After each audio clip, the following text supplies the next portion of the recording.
So there's Ren. I can't talk. I was gonna call him Din Riesel. I don't know what I was gonna say. Vin Diesel, yeah, has responded. That's where the R came from. To these alleged claims. So, taking a look at Movie Web here. Vin Diesel's lawyer, Brian Friedman, tells People that the Fast and Furious actor categorically denies having allegedly committed you know what battery against his former assistant, Asta Jonassen. Friedman said in a statement, quote, "Let me be clear, Vin Diesel categorically denies this claim in its entirety. This is the first he has ever heard about this more than 13-year-old claim made by a purportedly 9-day employee. There is clear evidence which completely refutes these outlandish allegations. Vin Diesel was accused of committing you know what battery against his former assistant, Asta Jonassen, in a lawsuit obtained by Vanity Fair. Diesel allegedly committed battery against Jonassen during the shooting of Fast Five, which was 13 years ago. In September 2010, you know, I got a buddy that I met at IMTA. Remember, IMTA was the acting competition I won years ago. Ashton Kutcher competed there. Yvonne Goria competed there. Jessica Biel competed there. The main military transformer guy, the white dude, he competed there. A bunch of people competed there. I met this dude there. He was big, bald-headed, tough guy looking dude. Real nice guy, though. He actually got cast to be in Fast Five. But they wanted him to take off for like 2 weeks. He was going to play somebody's strong man, you know what I mean? I was like, man.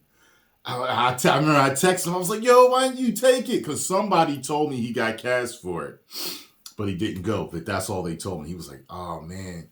Because of my job, there's no way I could take that much time off, and they were paying, but there's no way they were going to replace my job, so I couldn't go. I was like, I got you, man. I got you. So,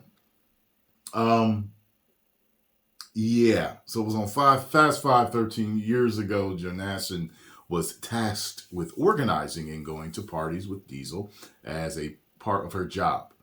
And according to the lawsuit, Jonassen was asked to wait in the actor's suite at the Regis while Diesel entertained hostesses after the hostesses left the room on that night of September 2010.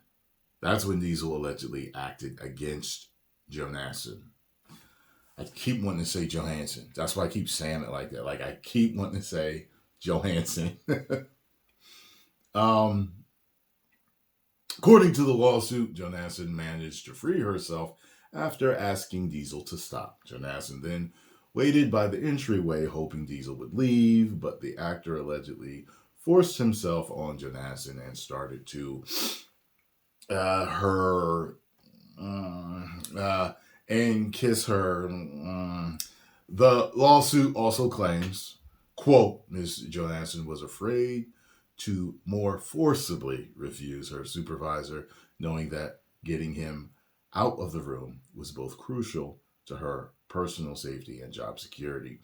But this hope died when Vin Diesel dropped to his knees and pushed Miss Jonassen's dress up toward her waist and did something to her body, running his hands over Miss Jonassen's legs, including her thighs. Yeah.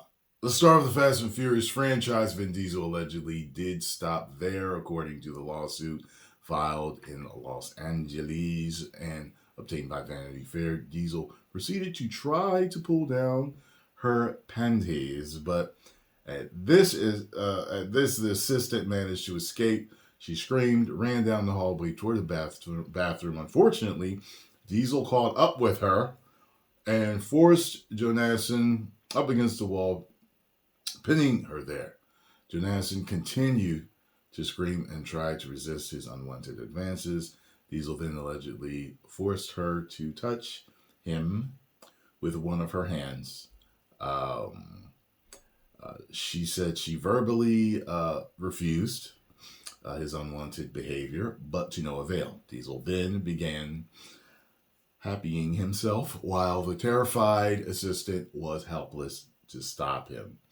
The lawsuit claims what happened next wasn't revealed in the report, but after several hours had passed, Jonasson claims Diesel's sister. Several hours? Sounds like something happened if it was several hours. Samantha Vincent and the president of One Race Films, which was founded by Mr. Diesel back in 1995, called and fired her. Jonasson, who was recent, just the way that was worded, but after several hours had passed. So I guess, I don't know, it didn't say anything about him leaving. So I don't know what happened or what she is alleging happened, but she was called and fired. She's a recent graduate from an undisclosed LA film school, had been working less than 2 weeks, and then was abruptly terminated. Quote, it was clear to her that she was being fired because she was no longer useful. Vin Diesel had used her to fulfill his desires, and she had resisted his assaults. Jonasson's esteem was demolished, and she questioned her own skills and whether a successful career would require her to trade her body for advancement. You've heard that rumor in Hollywood, definitely. I haven't heard it about assistants, but I always hear it about budding actresses. That's what I always hear. Did y'all see the movie, that Marilyn Monroe movie that came out on Netflix? It was Netflix, right? You see how she got the job for that one part?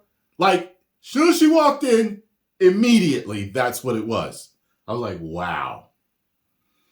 I got a friend that is very, very, very close to someone that is an actor. And he told me a story. It had nothing to do with this actor, but it had something to do with a major director at the time. And this female actress. And a lot of y'all know who she is. She's not super famous, but a lot of y'all know who she is. And at one time, she was getting a lot of parts and stuff. But they said, like, when they were waiting to walk in and, audition, she was just like, I'm just going to go in here and this dude's, and, you know what I mean? So I can get the part. That's what she said. And she got in the movie. This is a story he told me, and I absolutely believe him because of who he's all connected with. I'm just like, wow. Didn't even audition. That's just how you got the job, huh? Wow. According to the lawsuit, Diesel allegedly tried to, and that's one of those things where I think about, where it's like, sometimes, like if you see a lot of different actors are on par with each other. The only difference is that the opportunities they've had and the roles they've played and the movies they've made, whether they were hits or not, you can be an exceptional actor, but just haven't had a hit movie. You know what I mean? So your career may, But if that's what a lot of guys are doing, then it's kind of like that. It's like, well, yeah, she can play the part. Yeah, she can play the part too. But she didn't give me this. She did, so she gets it. So she'll play her role fine. You know what I mean? Like, but yeah, I've heard some crazy stuff. According to the lawsuit, Diesel allegedly tried to engage Jonasson in a certain way while in his suite, at the Regis just days before the incident. Jonasson was told to go to the hotel room where she found Diesel removing his shirt while the actor was in bed. He told Jonasson, see, before, in the other one I read the other day, it said it was somebody else, not him. In the lawsuit, Diesel not only faces battery, but discrimination on the basis of gender. Man, oh man. The lawsuit additionally claims that the reason, or at least one of them, that she didn't come forward sooner, oh yeah, it was because of the NDA. That's what they said before. But now because the Speak Out Act, yeah, so, well, now it's, just her word against his. We'll see what happens. Let me know what you think, but it's kind of weird. It just feels like an assembly line with as many people keep getting accused like this. It's scary. It's like, if you're a major actor, it's like, is this a racket? Is this a scheme? Or is this really all true stuff that's happening? You know what I mean? But whatever. I just wish for the truth to come out. You know what I mean? Post comments down below. Let me know what y'all think. If you enjoyed my thoughts on this, hit the like button, subscribe, and share.